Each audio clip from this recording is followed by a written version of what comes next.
Assalamualaikum warahmatullahi wabarakatuh. Halo dulur, dengan saya Fitri Ika. Senang sekali saya bisa hadir menemani waktu luang Anda untuk berbagi informasi dan wawasan seputar Primbon Jawa. Mudah-mudahan konten-konten yang saya sajikan ini bisa diambil pelajarannya, hikmahnya, dan manfaatnya. Wilujeng Rahayu, sugeng midhangetaken.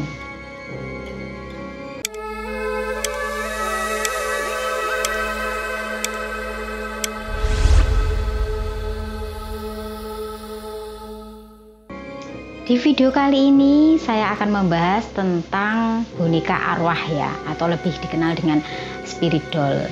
Ini tidak berhubungan dengan primbon sebenarnya, tapi saya ingin membahasnya karena banyak sekali ini yang membahas mengenai boneka arwah atau spirit doll ya. Sebenarnya spirit doll itu sudah ada ya sejak dahulu. Ya, bentuknya itu bisa berupa patung, kemudian foto dan boneka. Bahkan di Roma itu boneka sering dipakai untuk ritual magis yang dimaksudkan itu supaya terhubung dengan dewa dewi ya. Dan di Mesir juga era dulu ini boneka dipakai untuk upacara keagamaan sebagai pelepasan spiritual. Dan sekarang ini mulai banyak kalangan ya yang mengadopsi boneka arwah. Ada yang katanya diadopsi sebagai anak angkat, ada juga yang hanya ikut-ikutan ataupun hanya kesenangan belaka ya, atau untuk hiburan. Nah, sebenarnya boneka arwah itu apa? Nah, boneka arwah itu namanya saja boneka, berarti boneka arwah itu adalah roh ya, berarti boneka yang diisi. Nah, isinya itu apa? Kalau menurut spiritual kan katanya arwah bayi ya, atau sejenis anak-anak begitu ya. Tapi faktanya belum tentu juga demikian, karena kan kita ini hanya taunya itu hanya sebuah boneka yang diisi ya, katanya arwahnya bayi atau anak-anak, tapi yang masuk itu belum tentu juga. Kita tidak akan tahu pasti itu isinya apa, karena yang masuk itu bisa saja bermacam-macam makhluk halus ya. Perlu saya sampaikan supaya kita ini orang-orang yang biasa ya, jangan ikut-ikutan dengan sesuatu yang kita tidak mengetahuinya secara pasti. Jangan bersentuhan dengan hal-hal magis bila kita ini orang awam, bila kita tidak tahu ya. Bagi yang pecinta ataupun yang tahu lebih paham barangkali ya monggo, tapi saya mengingatkan untuk yang orang-orang awam itu sebaiknya jangan ya, karena semuanya itu pasti ada dampaknya, ada efek sampingnya ya, bukan sekedar hanya hiburan ya dulur. Daripada mengadopsi bayi arwah atau anak arwah, lebih baik kalau punya rezeki berlebih ya mengadopsi anak yatim ya, ataupun saudara, barangkali punya saudara yang masih kecil keadaannya, masih orang tuanya barangkali kurang mampu begitu ya. Lebih baik kita manfaatkan ya harta benda kita untuk membantu yang demikian, daripada kesenangan yang berakhir nanti celaka di belakang. Karena tidak tahu loh ya, sesuatu yang berhubungan dengan hal gaib itu kalau panjenengan tidak paham, pasti efek sampingnya, dampaknya di luar dugaan.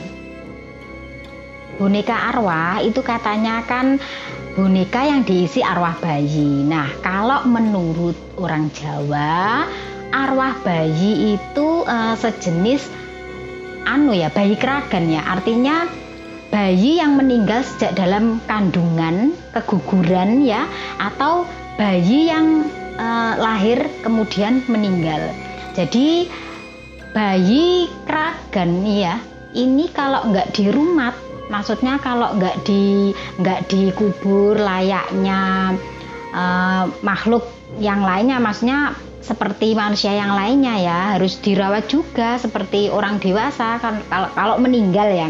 Kemudian dibiarkan kan, kalau digugurkan kan kadang-kadang ada yang hanya dibuang kemudian dibiarkan saja. Nah itu kalau menurut orang Jawa akan menjadi bayi keragan yang mana akan mengganggu ya. Nah ini ada yang bilang katanya dimasukkan ke boneka arwah, bertujuan supaya ada yang adopsi, ada yang membesarkan ya, sama seperti anak-anak lainnya, dikasih makan, dikasih minum, dikasih mainan, cemilan ya.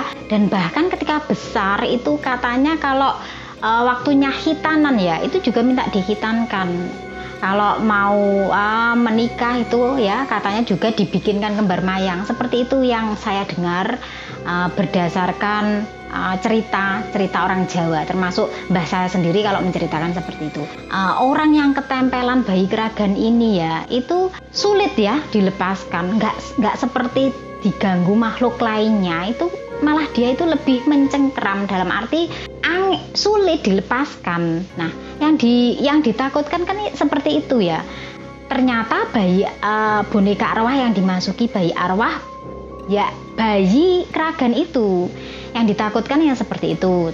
Namun itu kalau orang Jawa mengatakan demikian ya. Tapi kalau secara agama tentu saja roh yang sudah terlepas dari jasadnya meninggal itu kan kembali kepada Sang Pencipta.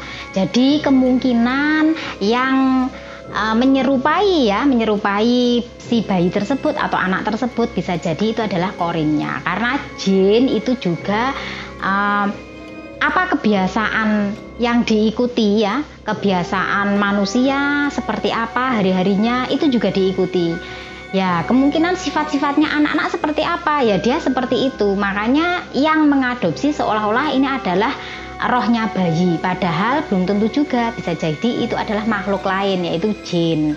Kemudian dampak yang ditimbulkan saat mengadopsi boneka arwah ini, efek sampingnya pasti ada dampaknya ya. Di antaranya itu kalau yang mengadopsi belum menikah, ini kemungkinan bisa tidak menikah selamanya.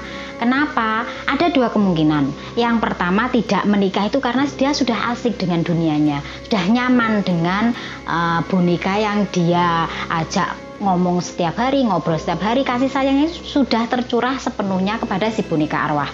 Kemudian yang kedua, bisa juga terganggu ya, auranya ini bisa ditutup oleh yang boneka arwah tersebut, sehingga menyebabkan sulit menemukan jodohnya ya.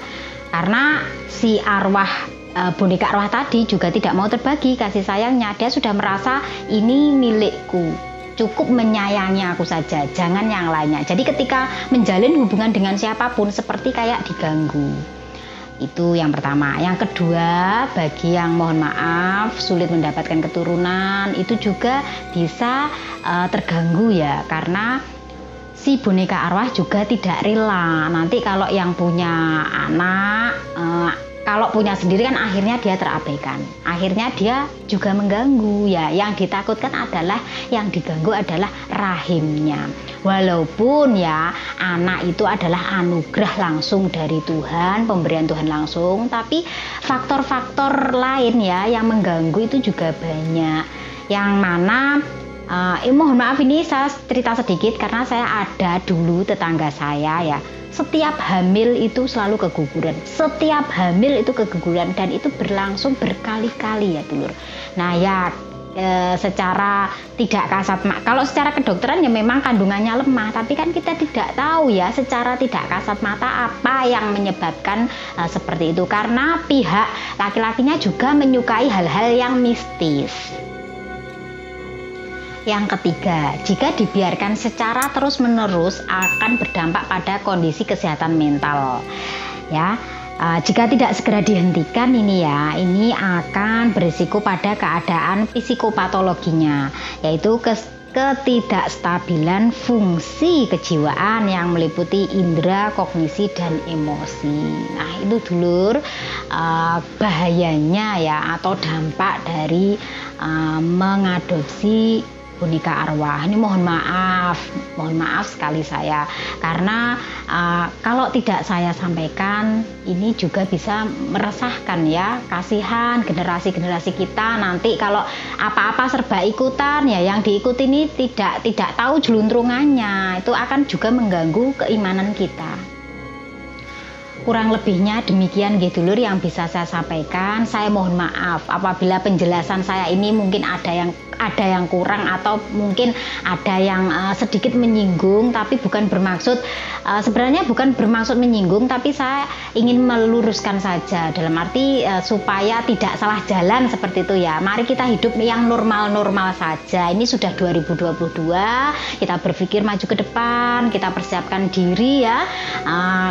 Gapai cita-cita yang real saja lah ya, jangan tergoda dengan yang namanya yang seperti itu, nanti dampaknya yang ditakutkan. Baik dulur, saya Fitri Ika, terima kasih, salam rahayu, wassalamualaikum warahmatullahi wabarakatuh.